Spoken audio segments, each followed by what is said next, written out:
যারা জুলাই আন্দোলনের নেতৃত্ব দিয়েছে, আমরা দ্ব্যর্থহীন ভাষায় বলতে চাই, তারা যখন রাজনৈতিক দল করতে চায়, বিএনপি নেতারা তাদেরকে কিংস পার্টি করছে এরকম কেউ কেউ বলে। আমাদের দর্শকরা কিন্তু আমাদেরকে বলে যে বাংলাদেশের প্রথম কিংস পার্টি হচ্ছে বিএনপি, এবং এইটি প্রথম আলোকে দেওয়া সাক্ষাৎকারে জনাব নাসিরউদ্দিন পাটোয়ারিও এই বিএনপির এই প্রতিষ্ঠাকালীন ইতিহাসটা বলেছেন, আজকেও আমাদেরকে কিছুটা বলতে চেয়েছেন। আপনারা এটাকে আসলে কিভাবে ব্যাখ্যা করেন? মানে কিভাবে চালুনি সূত্রে বলে যে কেন এটা ছিল?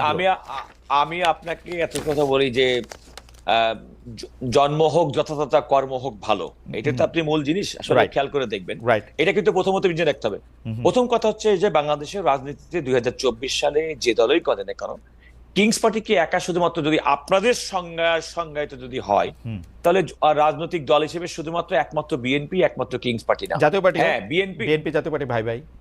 আমি এর বাইরে কি আপনি ছিল না? আপনার কি মনে আছে ওয়ান ফেরদৌস আহমেদ কুরেশি 1/11 সরকারের সময় তাদের প্যাট্রোনাইজেশন, আপনি কেন ভুলে যান খালেদ? না, কারণ দলই নাই আর দলের কথা মনে রাখবো।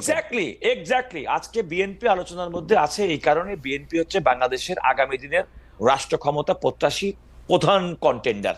এই কারণে আজকে বিএনপি নিয়ে যে কোনো আলোচনার মধ্যে বিএনপি আসবে। ওদেরকে 40টা বছর সময় তো তুলে দিতে হবে। বিএনপি আজকে রাষ্ট্র ক্ষমতার প্রধান কন্টেন্ডার, সেইটা তো একটা ক্ষমতার মধ্যে দিয়ে গিয়া ওদেরকে দিতে হবে না সেই সময়টা। আপনি আগে না কিং পার্টি আমি বলছি না।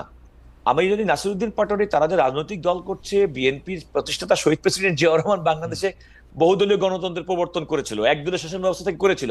সুতরাং বিএনপি নেতা কর্মীরা যত দল, তাদের রাজনৈতিক শক্তি, তাদের রাজনৈতিক ইচ্ছা, রাজনৈতিক কর্মসূচি পালন করবে, এটা তো বিএনপির অখুশি হওয়ার কিছু নেই।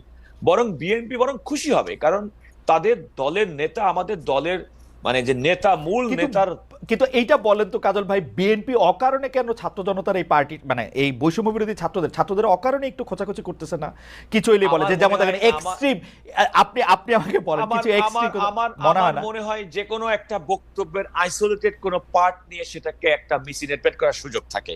আমি যে কোনো সময় আপনি যখন খুব একটা যে কোনো একটা পুরো একটা বক্তব্যের মধ্যে, সে ফর এক্সাম্পল খালে দেখেন আমরা তিনজন মিলে টক শো করলাম, এর মধ্যে কমপক্ষে 1000টা সেগমেন্ট করা সম্ভব যেখানে আমাকে এক পক্ষে ইয়েস দিবে আর এক পক্ষ নেগেটিভ দিতে পারে। কারণ এটা সুযোগ আছে। এবং ভার্চুয়াল দুনিয়াতে সমস্ত কথা, বিশেষ করে মিডিয়া, আপনারা যারা কাজ করেন, প্রিন্ট মিডিয়া বলেন, ইলেকট্রনিক মিডিয়া করেন, একজন বক্তা 1 ঘন্টা বক্তব্য দেয়, তার জন্য সীমাবদ্ধ সময় থাকে 1 মিনিট। এবং আপনি মিডিয়া হাউসের অন্যতম উদ্দেশ্য হচ্ছে যে তার ওই বক্তব্যটা, যে বক্তব্যটা পাঠকের কাছে গ্রহণযোগ্য হবে, তার কাজল ভাই আচ্ছা ঠিক আছে, ওই বক্তব্যের কথা বাদ দিই কাজল ভাই, আমি আপনার বক্তব্য শুনতে চাই। কাজল ভাই ওটার কথা বাদ দিই আমি, ঠিক আছে, এটা নিয়ে আমার আলাদা অবস্থান আছে।